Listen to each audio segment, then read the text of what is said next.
السلام علیکم، میں ہوں اویس اور آپ دیکھ رہے ہیں اے پی ٹویٹس۔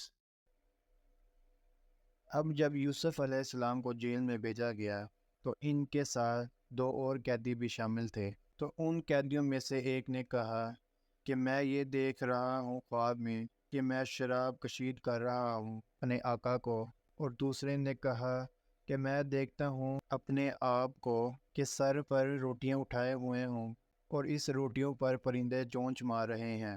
آپ ان خوابوں کی تعبیر تو بتائیں، ہمیں یقین ہے کہ آپ ہمارے خواب کی تعبیر اچھے سے بتائیں گے۔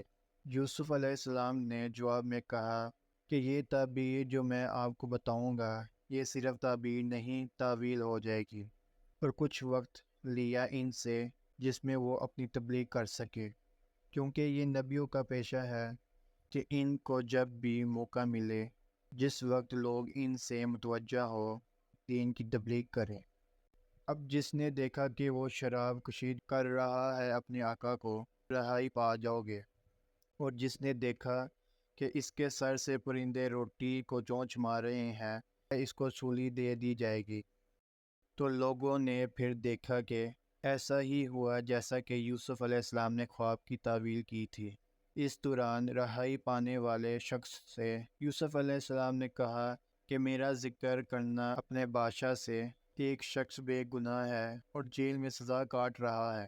قرآن میں آتا ہے کہ شیطان نے بلا دیا اس شخص کو یوسف علیہ السلام کے بارے میں، اور یوں یوسف علیہ السلام تقریباً 9 سال جیل میں قید رہے، حتیٰ کہ اس بادشاہ کی جگہ اس کا بیٹا تخت نشین ہو گیا، اور اسے خواب آیا جس میں وہ دیکھتا ہے کہ 7 گائیں جو موٹی ہیں اس کو 7 دبلی گائیں کھا رہی ہیں، اور دیکھتا ہے 7 بالیاں ہری اور 7 بالیاں جو سوکھی ہیں۔ بادشاہ نے کہا اپنے درباریوں سے کہ اس خواب کی تعبیر کرو، مگر وہاں پر جتنے بھی تعبیر کرنے والے تھے سب نے کہا کہ اس طرح کی تعبیر ہمیں کرنا نہیں آتی۔ اب وہاں جو شخص شراب کشید کر رہا تھا کو اچانک حضرت یوسف علیہ السلام کی یاد آ گئی۔ یہ وہی شخص تھا جس کی خواب کی تعویل یوسف علیہ السلام نے جیل میں کی تھی، اور کہا میں جانتا ہوں ایک شخص کو جو اس خواب کی تعویل بتا سکتا ہے، جو کہ اس وقت جیل میں ہے۔ اب وہ پہنچ گیا حضرت یوسف علیہ السلام سے ملنے جیل میں، اور کہا اے صدیق، ذرا اس خواب کی تعویل تو بتائیں جس کو بادشاہ نے دیکھا ہے، تاکہ میں لوگوں تک اس خواب کی تعویل بتا سکوں۔ حضرت یوسف علیہ السلام نے اس خواب کی تعویل بتائی کہ 7 سال آئیں گے سختی کے، یعنی بارش نہیں ہوگی، قحط پڑے گا، اور وہ 7 سال کھا جائیں گے جو تم نے ذخیرہ کیا ہوگا۔ اور پھر کہا یوسف علیہ السلام نے کہ تم لوگ 7 سال تک خوب زراعت کرو گے، اور دیکھنا جو تم فصل کاٹو تو اس کو اس کی بالیوں میں ہی رہنے دینا، سارا اناج نہ نکال دینا سوائے جتنی تم کو ضرورت ہو۔ آج بھی گندم کو اسی طریقے سے سٹور کیا جاتا ہے۔ جب یہ تعویل اور تدبیر بادشاہ کو سنائی تو بادشاہ نے کہا کہ یوسف علیہ السلام کو میرے پاس لے کر آؤ، اتنا ذہین اور سمجھدار انسان جیل میں نہیں ہونا چاہیے۔ جب یوسف علیہ السلام کے پاس بادشاہ کا پیغام آیا تو یوسف علیہ السلام نے کہا کہ جب تک میں نہ ہو جاؤں ان الزامات سے جو مجھ پر لگائے ہوئے ہیں، میں یہاں سے نکلنا نہیں چاہتا۔ اب بادشاہ نے طلب کر لیا زلیخا اور ان سب عورتوں کو جن کی الزامات کی وجہ سے یوسف علیہ السلام کو جیل میں ڈالا گیا۔ سب عورتوں نے اپنے گناہ کا اعتراف کیا، اور اس طرح یوسف علیہ السلام سچے ثابت ہوئے۔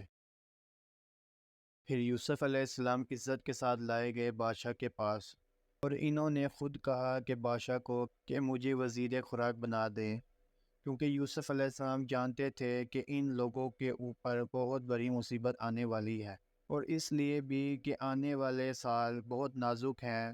اگر اس کے لیے کوئی بندوبست نہ کیا گیا تو نہ صرف ان کے لیے بلکہ آس پاس کے علاقوں کے لیے بھی خوفناک صورت پیدا ہو جائے گی۔ اب وقت گزرتا رہا، اور پہلے 7 سال یوسف علیہ السلام کی تعبیر اور تدبیر کے مطابق خوب اناج کی کٹائی ہوئی، اور اسی طرح خوب ذخیرہ بھی کیا گیا۔ اب جب قحط شروع ہوا تو وہ صرف مصر تک نہیں تھا بلکہ شام تک بھی پہنچ چکا تھا، اور وہی بھائی بالآخر گندم کی تلاش میں مصر آئے۔ وہاں یوسف علیہ السلام نے ان کو پہچان لیا، مگر وہ انہیں نہیں پہچان پائے۔ تو یوسف علیہ السلام نے انہیں گلہ دیا اونٹ بھر کے، اور جاتے ہوئے کہا خادمین کو کہ ان کی جمع پونجی بھی ان کے سامان میں واپس رکھ دیں، تاکہ یہ مجھ سے متاثر ہو کر اگلی بار پھر آئیں۔ اس دوران یوسف علیہ السلام کے بھائیوں نے کہا کہ ہمارا ایک اور بھائی بھی ہے، اس کا خاندان ہے، اس کے لیے بھی آپ ہمیں ایک اور اونٹ بھر کے گلا دیجیے۔ یوسف علیہ السلام نے کہا، اس کو کیوں نہیں لے کر آئے ساتھ؟ تم تو 10 آئے ہو، 11واں کدھر ہے؟ اور کہا، ابھی اس بار تو دے دیتا ہوں، مگر اب جب آؤ تو اس کو ساتھ لے کر آنا، ورنہ تمہیں اگلی بار گلہ نہیں دیا جائے گا۔ اس چیز کا یقین کرا کر کہ اگلی بار ہم اپنے بھائی کو ساتھ لائیں گے، یوسف علیہ السلام سے کہا، اور واپس اپنے گھروں کو روانہ ہو گئے۔